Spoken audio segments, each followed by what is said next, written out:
नमन् विश्वेश्वराय महादेवाय त्र्यम्बकाय त्रिपुरान्तकाय त्रिकाग्निकालाय कालाग्निरुद्राय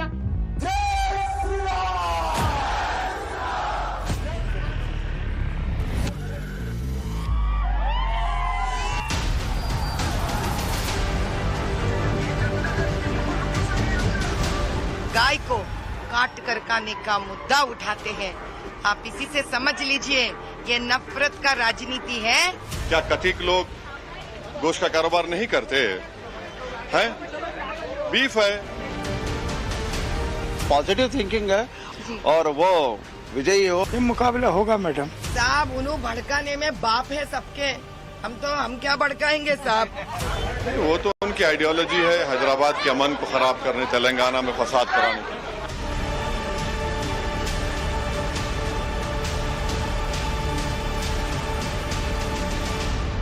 वो सिद्धियंबर बाजार की मस्जिद के सामने एक हरकत करती है तीर मारने की। हम वो तीर चलाए थे आकाश में, उसका गलत फायदा, गलत मतलब उठाने वालों का तो यही उनका व्यक्तित्व है।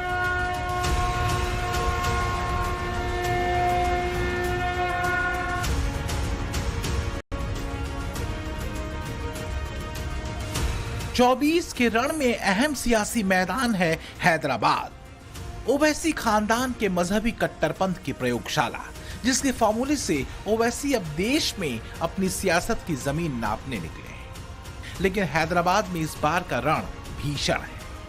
तेलंगाना की 17 लोकसभा सीट्स में सबसे hot seat Hyderabad Lok Sabha constituency. 1984 से इस सीट पर ओवैसी खानदान का दबदबा रहा है। 1984 से 2004 तक ओवैसी के पिता सुल्तान सलाहुद्दीन ओवैसी यहां से सांसद रहे हैं और 2004 से असदुद्दीन ओवैसी का इस सीट पर दबदबा रहा है। नमस्कार, मैं हूं पिंकी राजपुरोहित और आप देख रहे हैं टाइम्स नाउ नव भारत। हमारी इस रिपोर्ट में आपको दिखाएंगे आज कि क्या कहती है हैदराबाद की जनता, क्या है यहाँ के मुद्दे और क्या कुछ है हैदराबाद की खासियत। तो मुकाबला है असदुद्दीन ओवैसी और बीजेपी की प्रत्याशी माधवी लता के बीच। सवाल यह है कि हैदराबाद सीट पर क्या माधवी लता ओवैसी को चुनौती दे रही हैं? ओवैसी मस्जिद के नाम पर वोट क्यों मांग रहे हैं? क्या इस बार ओवैसी हैदराबाद में फंस गए? इन्हीं सवालों पर आज हैदराबाद का वोटर बोलेगा। तो हैदराबाद के चुनावी दांव प्रतिदांव की शुरुआत करते हैं हैदराबाद शहर के अहम केंद्र भाग्य लक्ष्मी मंदिर से, जो चार मीनार के पास मौजूद है। चार मीनार से बिल्कुल सटा हुआ भाग्य लक्ष्मी मंदिर तेलंगाना की सियासत का मानो एपी सेंटर रहा है। चुनाव दर चुनाव इस मंदिर को लेकर मुद्दा इसलिए बना है क्योंकि बीजेपी, फिर चाहे वो म्युनिसिपल कॉर्पोरेशन के इलेक्शंस हो या फिर असेंबली इलेक्शन, हैदराबाद को भाग्यनगर में बदलने की बात कहती दिखाई दी है। यहाँ तक कि अमित शाह से लेकर योगी आदित्यनाथ भी यहाँ पहुंचकर दर्शन भी किए हैं। इसी भाग्य लक्ष्मी मंदिर के पीछे हैदराबाद को भाग्यनगर बदलने का फैसला जो है वो बीजेपी ने किया है जब वे सत्ता में आएंगे। गाढ़े हिंदुत्व के बटन को थामे हैदराबाद के चुनावी मैदान में माधवी लता के जमीन पर उतरने के बाद से आखिर क्यों ओवैसी की नींद उड़ी हुई है?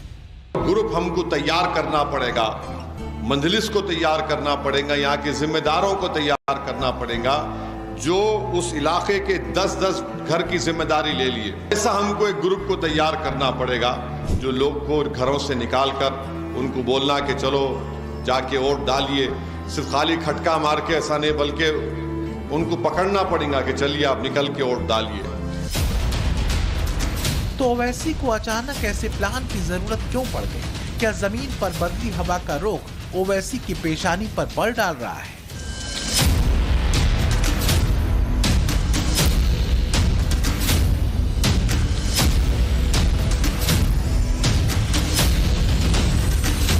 हैदराबाद में आप किसे मौका दे रहे हैं? असद साहब जो कि 5वीं बार चुनाव लड़ रहे हैं या बीजेपी को?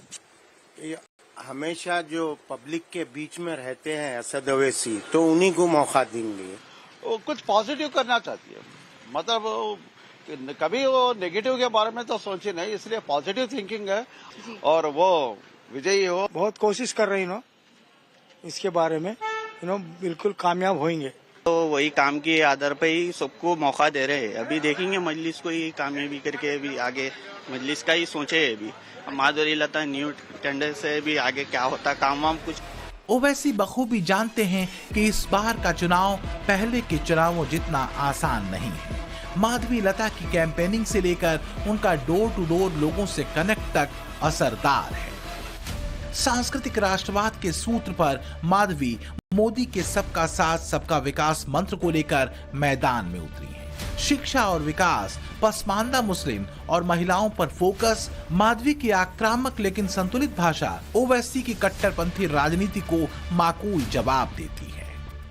ये अकबरुद्दीन, असदुद्दीन ओवैसी जैसे लोग जो इस देश के मुसलमानों के साथ ना रहते हुए ये लोग बाहर से रोहिंग्या जैसे लोगों को उठा के लेके आते हैं, पाकिस्तान से लोगों को उठा के लेके आते हैं, अफगानिस्तान से लोगों को उठा के लेके आते हैं और इनसे कई नंबर ऑफ बच्चों को पैदा करवा देते हैं ये लोग।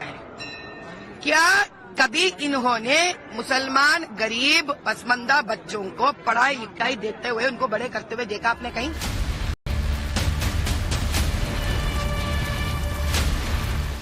हैदराबाद में ईरानी चाय के ठीहों से लेकर गली मोहल्ले और चौराहों तक पर चर्चा माधवी बनाम ओवैसी की चुनावी जंग की है कि आखिर हैदराबाद में चुनावी हवा चल किधर रही है।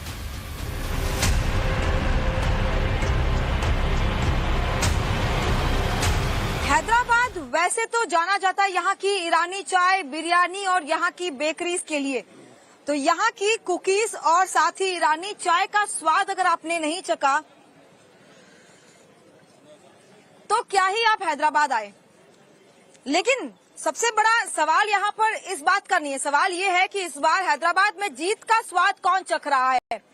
क्या जनता फिर एक बार असदुद्दीन ओवैसी को मौका देने वाली है या फिर बीजेपी ने जो स्ट्रॉन्ग कैंडिडेट फील्ड किया है असदुद्दीन ओवैसी के खिलाफ माधवी लता, उन्हें इस बार मौका देने वाले चेंजेस देख रहे हैं। ओवैसी और माधवी लता में बड़ा अंतर है दोनों की सियासत का अब तक का सफर। ओवैसी को सियासत विरासत में मिली जबकि माधवी मामूली परिवार से आगे बढ़ते हुए यहां तक पहुंची है। माधवी के संघर्षों का गवाह है संतोष नगर में मौजूद एक्सट्रीम वीकर सेक्शन वाला ये मकान। हम वहां पहुंचे हुए जहां पर माधवी लता का बचपन गुजरा।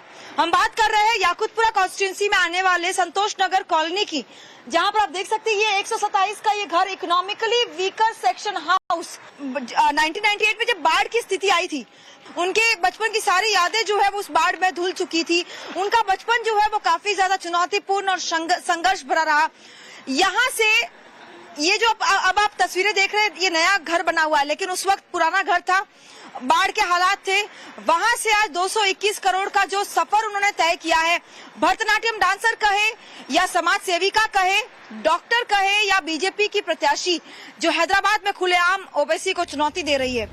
भरतनाट्यम नृत्यांगना और एक समाज सेवी के तौर पर पहचान रखने वाली माधवी लता ओवैसी को इस लिहाज से चुनौती देती दिखती हैं क्योंकि 3 तलाक के खिलाफ अभियान में वो मुस्लिम बहुल इलाकों में बेहद सक्रिय रही हैं। माधवी मुस्लिम महिलाओं के लिए काम करती रही हैं, निराश्रित मुस्लिम महिलाओं की मदद करती हैं, मुस्लिम महिलाओं के उत्थान के लिए काम करती रही हैं और 3 तलाक के खिलाफ वो व्यापक अभियान चला चुकी हैं। चलो अब डॉक्टर बना लेके जाते हैं। हाँ, चलो डॉक्टर बन जाओ। सबका साथ, सबका विकास भी रहना, बिल्कुल सपोर्ट कीजिए। देखिए छोटे बच्चे हैं, परवरदिगार के बराबर होते हैं। देखें इतना अच्छा मन है, देखो। अरे अम्मी रोती रहे मेरे साथ आ गया तो अब क्या कहेंगे वालिदा से।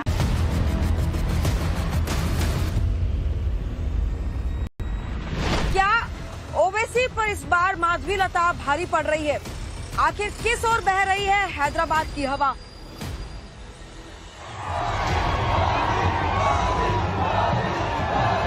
हैदराबाद ने केंद्र में यूपीए राज से लेकर मोदी राज तक का पूरा दौर देखा है, लेकिन हैदराबाद सीट पर किस्मत ओवैसी की ही चमकती रही। 2004 में पहली बार पिता सुल्तान सलाउद्दीन ओवैसी से मिली सांसदी की विरासत को संभालते हुए असदुद्दीन ओवैसी पहली बार सांसद बने। तब से ओवैसी लगातार यहां से सांसद है। एक परिवार के पास टिकी हैदराबाद सीट के लंबे दौर में हैदराबाद ने सीरियल ब्लास्ट का दौर भी देखा है। हैदराबाद के विलक्षण स्वाद का सेंटर रहा है गोकुल चाट, लेकिन 25 अगस्त 2007 में हैदराबाद शहर में 2 ब्लास्ट होते हैं, एक लुम्बिनी पार्क में, दूसरा गोकुल चाट में, जिसमें कई लोग जो अपनी जान गंवा देते हैं। आज आखिर हैदराबाद की जो लड़ाई है, बीजेपी वर्सेस ओवैसी कड़ी टक्कर देखी जा रही है, हवा किस ओर बह रही है, जनता का क्या कहना है, इन तमाम चीजों पर बातचीत करेंगे। लेकिन उससे पहले आपको मिलाते हैं उस ब्लास्ट के विक्टिम का कि 17 सालों में आखिर क्या कुछ यहाँ पर बदला है। आप बताइए कि क्या कुछ बदला है और क्या हुआ था उस दौरान। उस दिन हम, मेरी बेटी, मैं लकड़ी का पुल जाके आ रहे, गोकुल चाट आती कुल्फी होना पप्पा बोल के बोले, तो एक टायर फूटे इधर का, टायर की आवाज आई, बोल क्या हुआ बोल के देखने आए तो क्या है, इधर पूरे सिलेंडर पूरे ब्लास्ट हो गए, पूरा अंधेरा हो गया, पूरे जिस्म के टुकड़े, सरों के, पैरों के और हाथों के पूरे टुकड़े, आइसक्रीम का डब्बा ये पूरे सरों पे गिर के है। मेरा कुर्ता देख के हमारी बच्ची खींची बाहर। 4 सीएम बदले, 4 कलेक्टर बदले, मगर हमारी नसीब नहीं बदली, आज तक नहीं बदली। मेरा आग गया। देखो ये इंसाफ है गवर्नमेंट का। 17 साल हो रहे हैं बम ब्लास्ट होके, 17 साल आज को, मगर इंसाफ नहीं हुआ।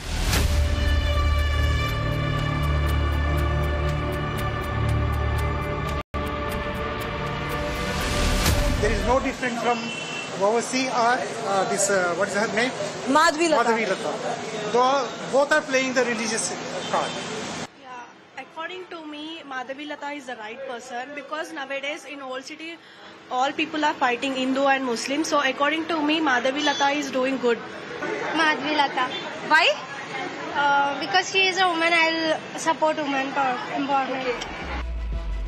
कभी आतंकियों के सीरियल धमाकों से गूंजते देश में 2014 के बाद से आई शांति क्या हैदराबाद के चुनावों में मुद्दा नहीं बनेगी? इन सवालों के जवाब हैदराबाद के वोटर्स को भी तलाशना होगा। लेकिन इस बार मुस्लिम बहुल इस लोकसभा सीट पर ओवैसी का एक छत्र साम्राज्य बड़ी चुनौती झेल रहा है और ये चुनौती है माधवी लता। बीजेपी ने माधवी लता को मैदान में उतारा है, बड़ी चुनौती। कोई भी कैंडिडेट किसी पार्टी का रहेगा तो पार्टी से मुकाबला होता है। माधवी लता का जो हाल ही में तीर वाला जो जेस्चर था, उसे किस तरह से देखते हैं? वो तो उनकी आइडियोलॉजी है, हैदराबाद के अमन को खराब करने, तेलंगाना में फसाद कराने की। हैदराबाद माइनॉरिटी में जो है मेजॉरिटी के तौर पर है, किस तरह की चुनौती देखते हैं आप? मैं यहाँ मजहब का चुनौती नहीं देख रही हूँ, मैं यहाँ तरक्की की एक चुनौती देख रही हूँ। मोदी सरकार, हम वो तीर चलाए थे आकाश में और ताजुब की बात ये है उसका गलत फायदा, गलत मतलब उठाने वालों का तो यही उनका व्यक्तित्व है कि वो हर अच्छाई के पीछे एक बुराई को जोड़ने का व्यक्तित्व रखते हैं। तो क्या यही वजह है कि बेचैन ओवैसी चुनावी मैदान में बीफ के मुद्दे से लेकर माधवी के मस्जिद पर तीर चलाने के आरोपों और मजहबी लकीर पर भड़काऊ भाषणों के हथियारों के साथ हैं?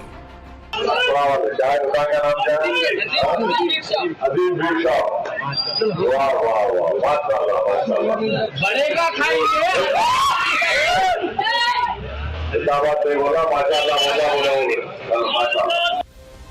24 के मैदान में क्या ओवैसी का राग मजहबी कट्टरपन और बीफ है? क्या 24 के हैदराबाद के रण में संकट में खड़े ओवैसी का फार्मूला खुलेआम आस्था पर चोट और इससे बने वोट का है?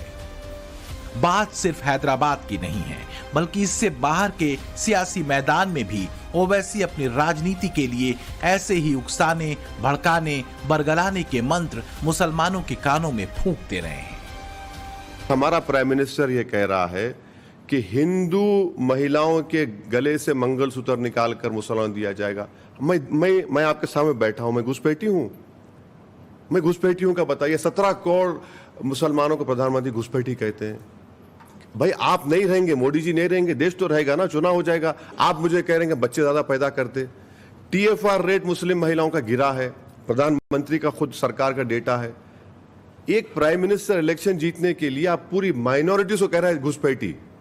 हिटलर भी यही कहता था, they are not original Germans. अब आप बताइए ये जबान प्राइम मिनिस्टर को जेब देती है क्या? बोलिए। जो भारत में आज जो पोजीशन है मुसलमानों की, वो 1930 के हिटलर के जमाने में जो यहूदियों से जो हरकतें होती थी वही स्टेज पे है। तो मैं बस मेरे सारे मुसलमान भाइयों से एक विनम्रता का सवाल करती हूँ, क्या भैया आपको हैदराबाद लोकसभा में मालूम नहीं है कि आपके खुद के लोग कितने मस्जिदें तोड़े?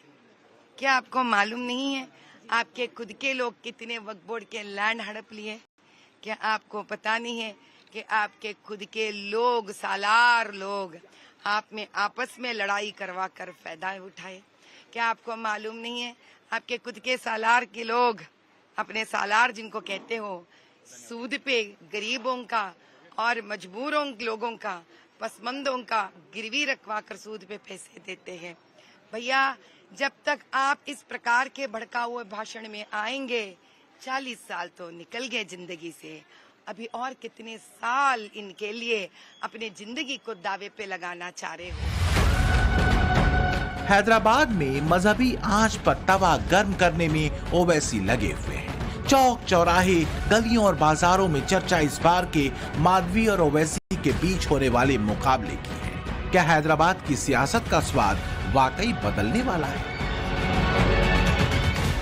हैदराबाद जाना जाता है यहाँ की बिरयानी को लेकर, हैदराबाद जाना जाता है यहाँ की ईरानी चाय को लेकर, हैदराबाद जाना जाता है यहाँ की बेकरीज को लेकर, और हैदराबाद जाना जाता है यहाँ के मोतियों और चूड़ियों को लेकर।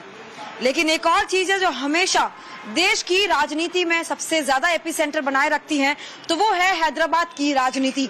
और क्योंकि आज हम बिरयानी पर हैदराबाद की राजनीति की बात कर रहे हैं, तो यहाँ पर हम लोगों से जानेंगे कि आखिर हैदराबाद में इस बार क्या असदुद्दीन ओवैसी के घर पर बिरयानी बनेगी या फिर माधवी लता के घर बटेगी मिठाइयाँ। ये जानेंगे हम यहाँ के लोगों से। आपको क्या लगता है इस बार कौन जीत रहा है हैदराबाद? इंशाल्लाह असद साहब।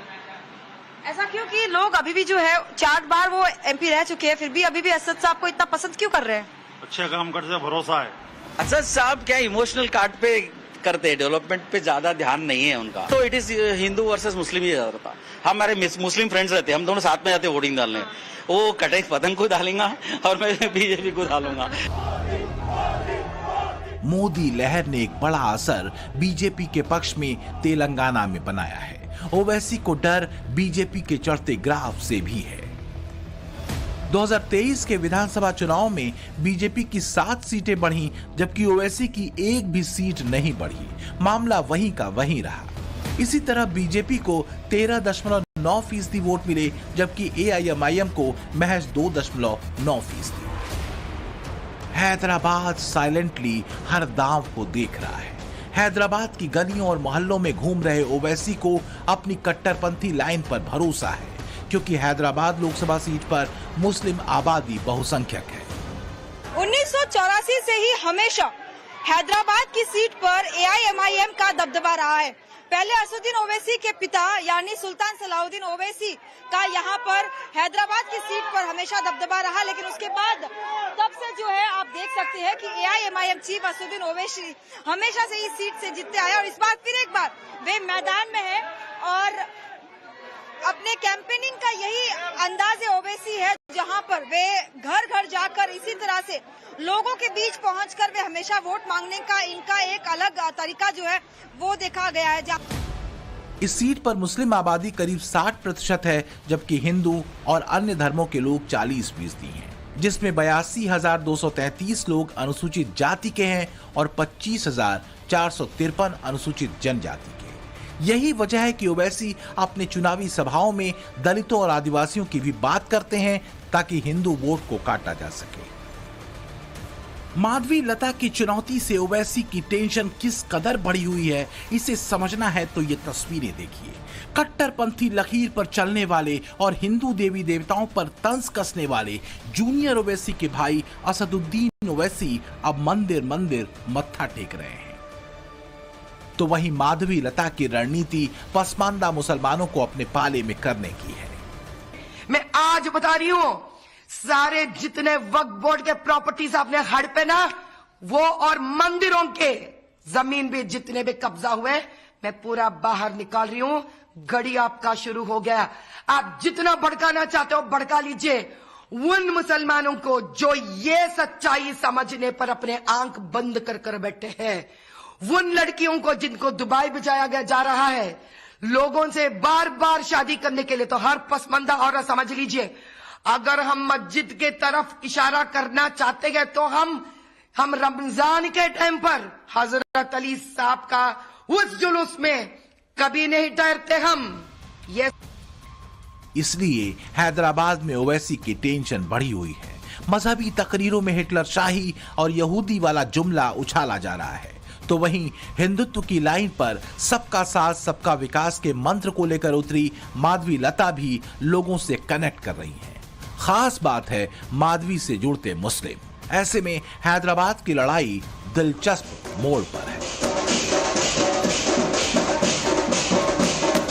Bureau report, times now.